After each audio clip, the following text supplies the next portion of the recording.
오늘 14절 본문 보실까요? 이렇게 시작합니다. 14절인데요. 14절에 내가 또 내가 보니라고 하는 말씀으로 시작되었습니다. 하나님 앞에 우리 요한계시록을 묵상하면서 먼저 주님에 늘 이렇게 기도해야 되겠어요. 요한계시록이잖아요. 하나님께서 하나님의 사랑하는 사도 요한에게 열어주시고 보여주시고 그에게 깨닫게 하신 말씀이 요한계시록이잖아요. 우리에게도 이러한 고백이 있었으면 좋겠습니다. 하나님, 우리에게 열어주십시오. 내 눈을 열어 주의 기함을 보게 하여 주시옵소서. 하나님께서 우리에게 그때그때마다 보여주시는, 내가 보고 싶은 것을 보는 것이 아니라 주님께서 우리에게 보여주시는 것을 보는 은혜가 있게 하옵소서. 그렇게 기도했으면 참 좋겠어요. 오늘 요한에게 새로운 환상이 열립니다.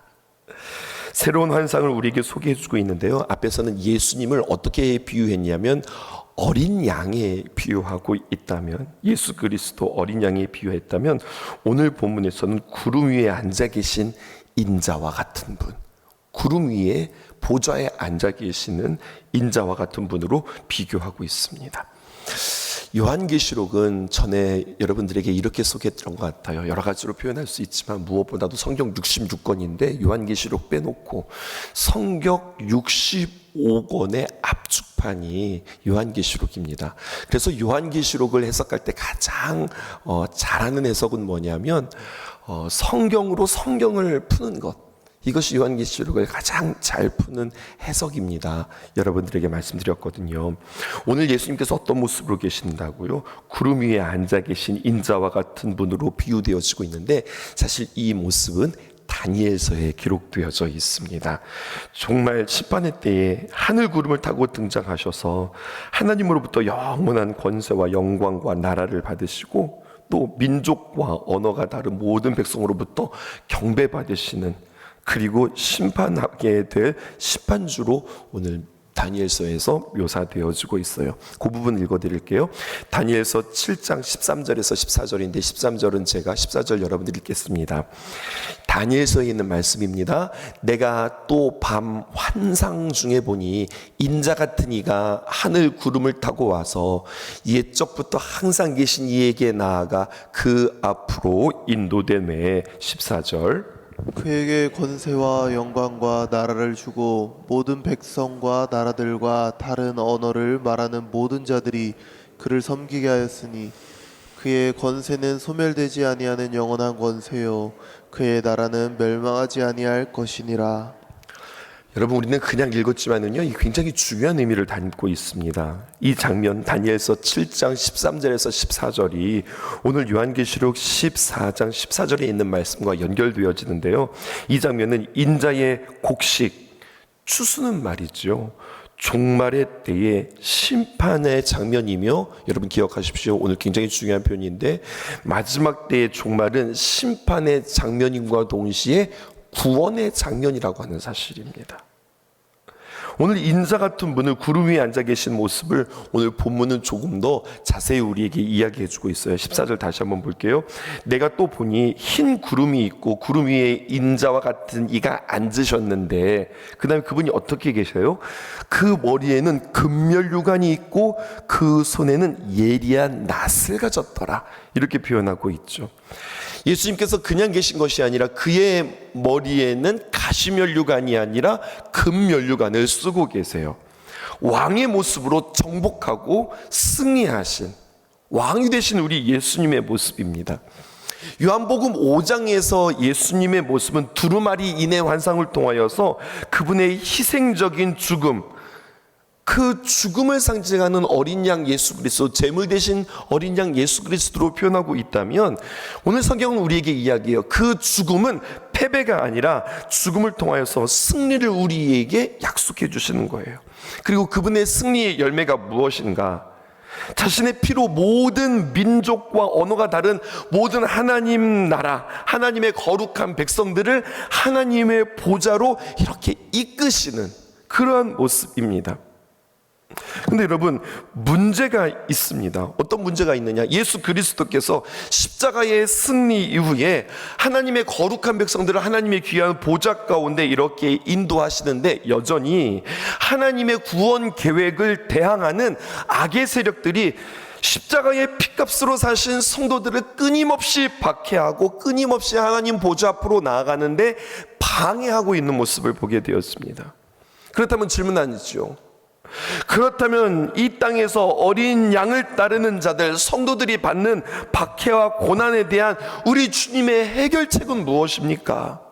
또 주님, 언제 이 모든 고난과 박해는 해결되어집니까? 하나님의 해결책은 무엇입니까? 언제 이 모든 문제들이 해결되어집니까?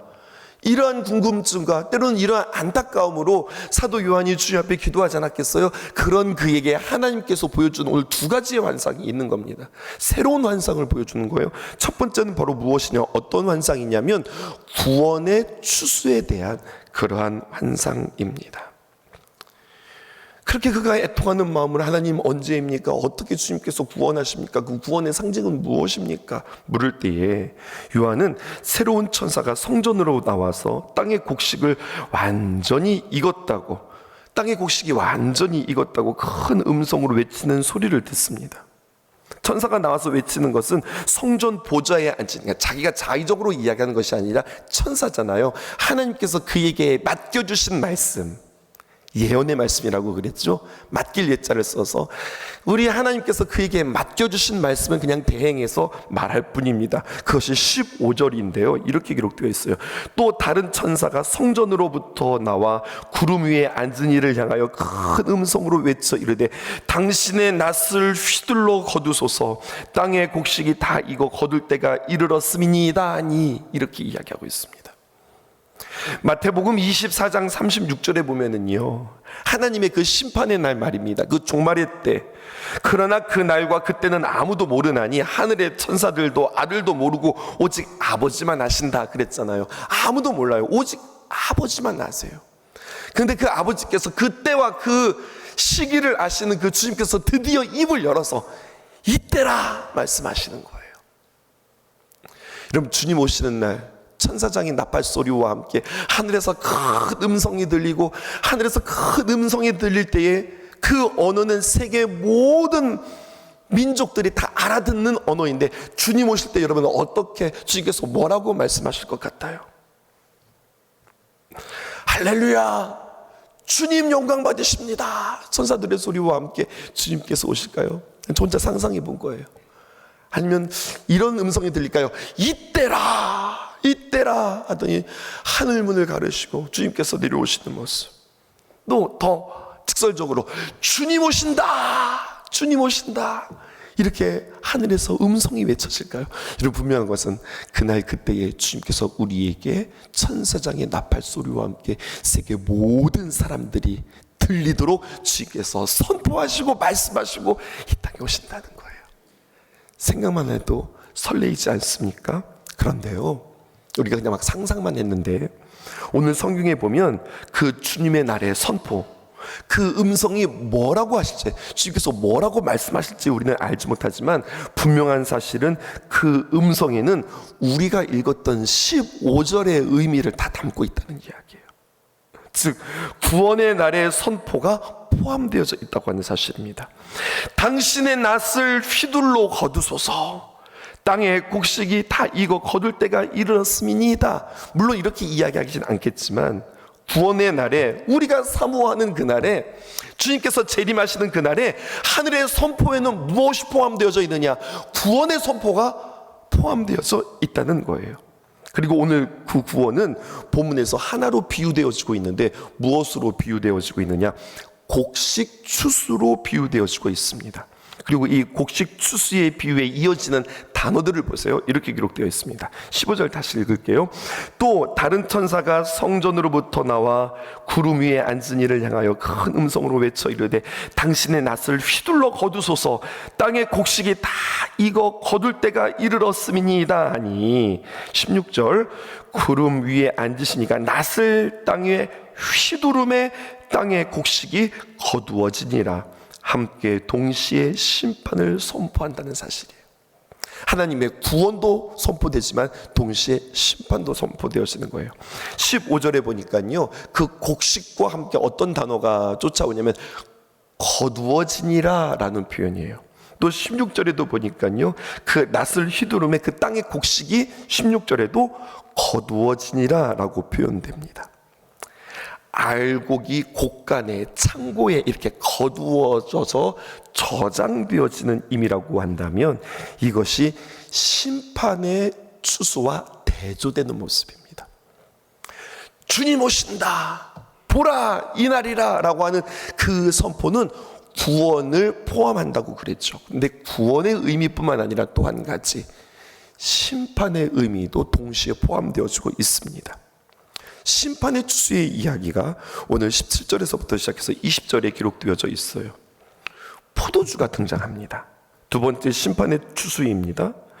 포도주는요, 오늘 본문에서 부정적인 심판의 이미지로 연결되어져 있어요.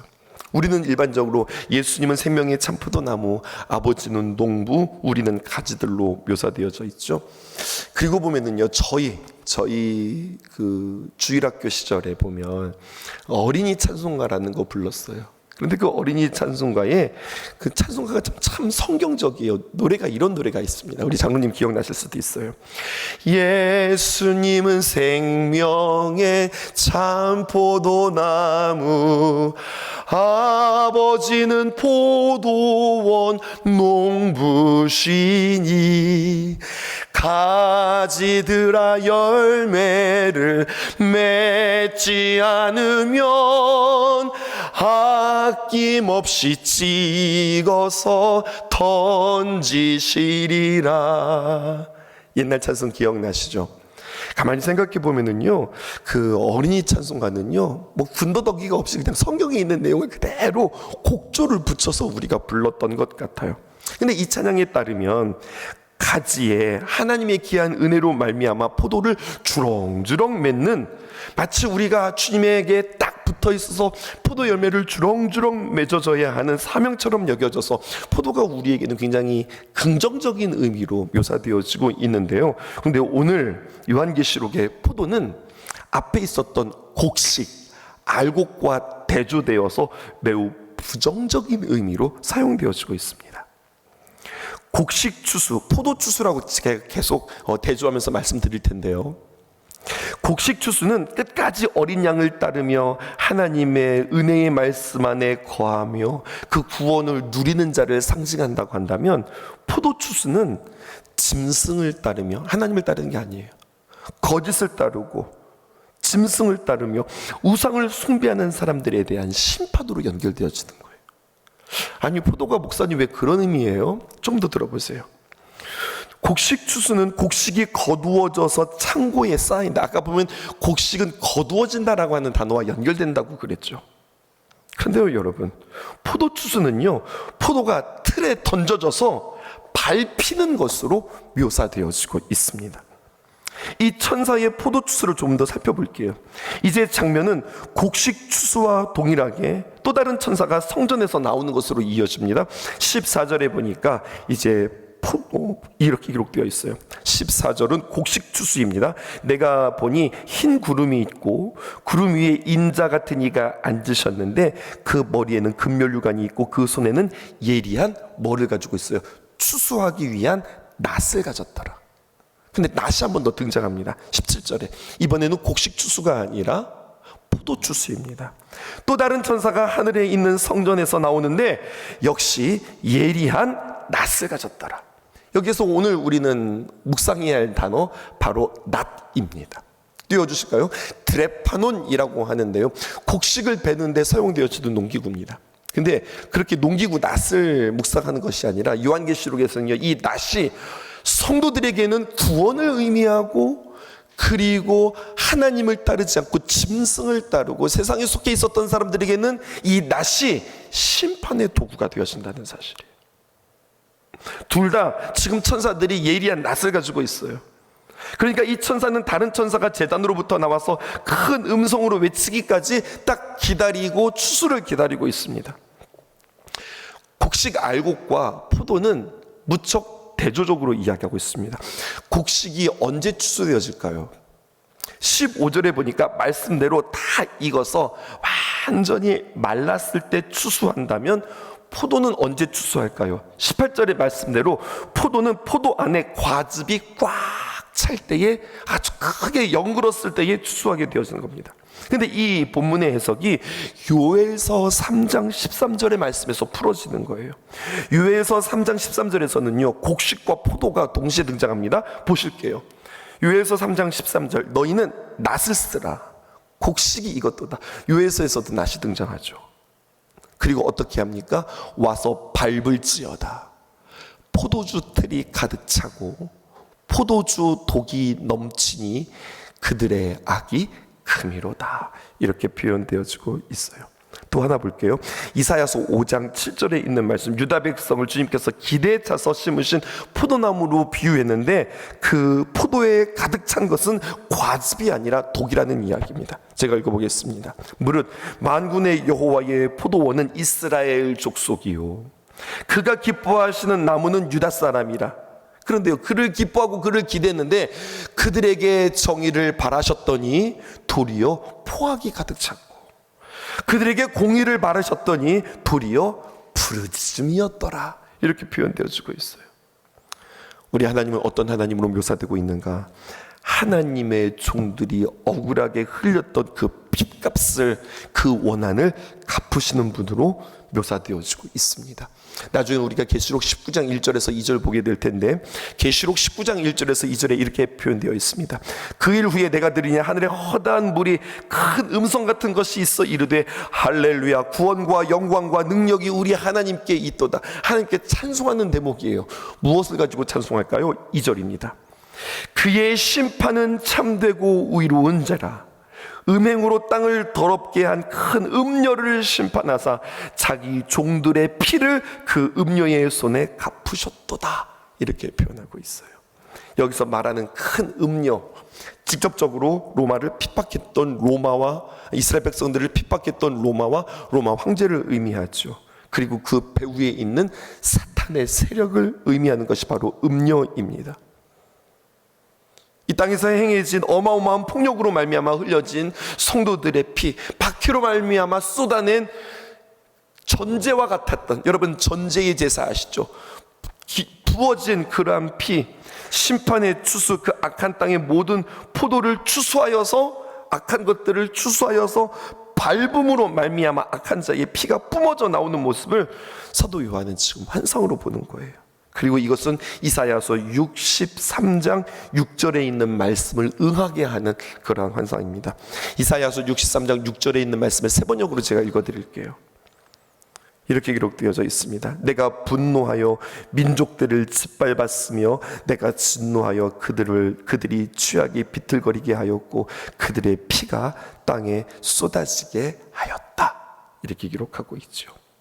즉 천사가 포도를 추수하여서 하나님의 진노를 그 큰 포도주에 던짐으로 말미암아 짐승을 따르던 자들의 심판이 시작되어지는 모습을 보게 되었습니다.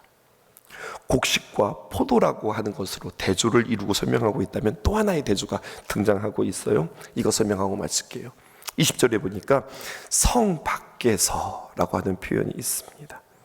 성경은 두 가지가 대조되고 있어요. 성 밖에서 그리고 성 안에서라고 하는 표현입니다. 성 안에서, 이것은 믿음의 공동체를 은유한다면 성 밖에서라고 하는 것은 그 공동체에 속하지 못했던 사람들, 다시 말해서 짐승을 따르는 자들이 오늘 성경에 짓밟히게 되어지는데요. 오늘 본문에서 보면 14장에서 천사가 예리한 낫으로 추수하지만 동일한 환상이 다시 한번 재현되어지는데, 요한계시록 19장에서는 그리스도의 입에서 나오는 예리한 검으로 만국을 심판하는 내용이 기록되어져 있습니다.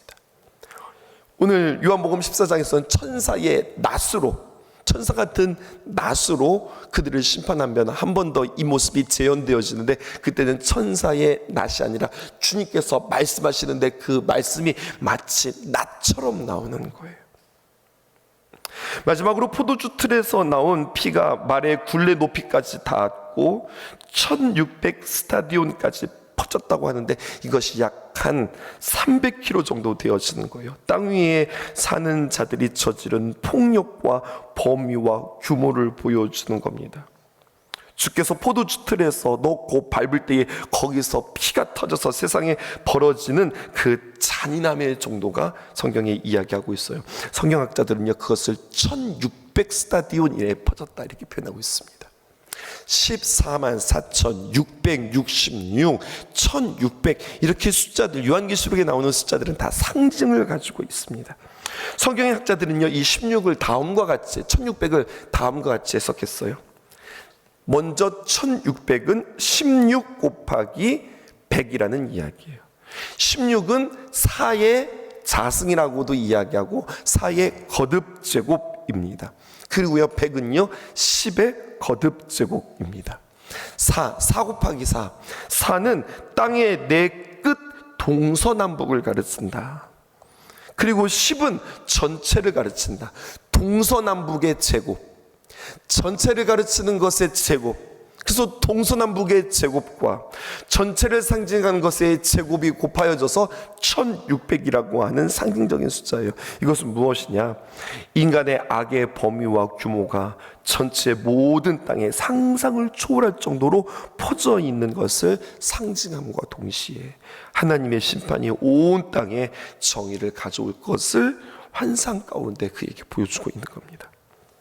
오늘 말씀을 통하여서요, 여러분, 구원과 심판이 각각이 아니구나. 주님 오시는 날, 메시지는 아주 간단합니다. 구원과 심판이 동시에 우리에게 선포되어지는 거예요. 근데 오늘 이 말씀을 들으면서 우리는 무섭다, 두렵다 이것이 아니라 우리는 이 말씀을 들으면서 참 감사해야 되는 거예요. 성도들에 대해서 우리에게 이렇게 이야기합니다. 너희는 누구냐? 출애굽으로 이야기한다면 우리는 문설주와 임방에 양의 피를 바른 자로 죽음의 사자가 넘어가는 자, 이것이 성도다라고 이야기하고, 이것을 요한계시록으로 표현한다면 각 성도들마다 누구든지 주의 이름을 부르는 자에게 그 이마에 주님께서 인을 발라주시고 도장을 찍어주시고 너는 하나님의 거룩한 백성이라 불러주셨던, 우리를 곡식 삼아주셨던 하나님의 귀한 은혜가 우리에게 있다고 하는 사실이지요. 이미 마지막 날에 우리가 인침을 받을 것이 아니라 이미 우리는 인침을 받았고 하나님을 알게 되었다는 거예요. 그리고 구원의 길로 접어들였다고 하는 사실입니다. 그리고 말씀이 우리의 삶을 인도한다고 오늘 주님께서 말씀해 주세요. 그러니 이 심판의 날은 우리에게 구원의 날이요 선물과 같은 날이라고 하는 사실이죠. 추수할 때라고 하는 이 마지막 구원과 그리고 심판의 때를 우리는 분별할 뿐만 아니라, 여러분, 이게 사실은 중요해요. 그때가 있구나. 그것이 아니라 우리의 심판을 조금 더 확장해서 우리가 적용해 볼 필요가 있습니다. 우리의 심판은, 우리의 구원의 날은 그렇게 주님이 오시는 그날뿐만 아니라 또 하나의 날이 있어요. 그게 언제입니까? 주님이 우리를 부르시는 날입니다. 우리가 죽음을 통과하는 날. 그러니까 우리가 죽어서 주님을 보는 자가 있겠고 살아서 주님의 날을 맞이하여서 주님을 보는 자가 있겠는데, 우리는 죽어서 주님을 볼 수도 있는 거잖아요. 그렇다면 오늘은 어떤 날인가? 오늘은 주님의 귀한 추수를 위하여서 준비하는 날이다. 이렇게 해석하는 것이 요한계시록을 우리가 잘 해석하는 겁니다. 그때를 위해서 그냥 막연하게 기다리는 것이 아니라 그날과 그때는 아무도 모르니, 우리가 살아서 주님을 맞이할 수도 있지만 우리가 죽어서 주님 맞이할 수도 있다. 그러니 오늘 살아가는 오늘이 심판의 날이요 구원의 날인데, 오늘 우리는 주님 앞에 구원의 날로 주님 앞에 아름답게 채워갈 뿐만 아니라 이 심판의 대상자가 되어지는 문 영혼들을 주님께로 불러오는 일들에 우리가 아름답고 귀하게 쓰임받아야 할 것입니다. 기도하겠습니다. 주님 다시 오실 때까지 나는 이 길을 가리라. 좁은 문 좁은 길 나의 십자가 지고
받으실 것입니다.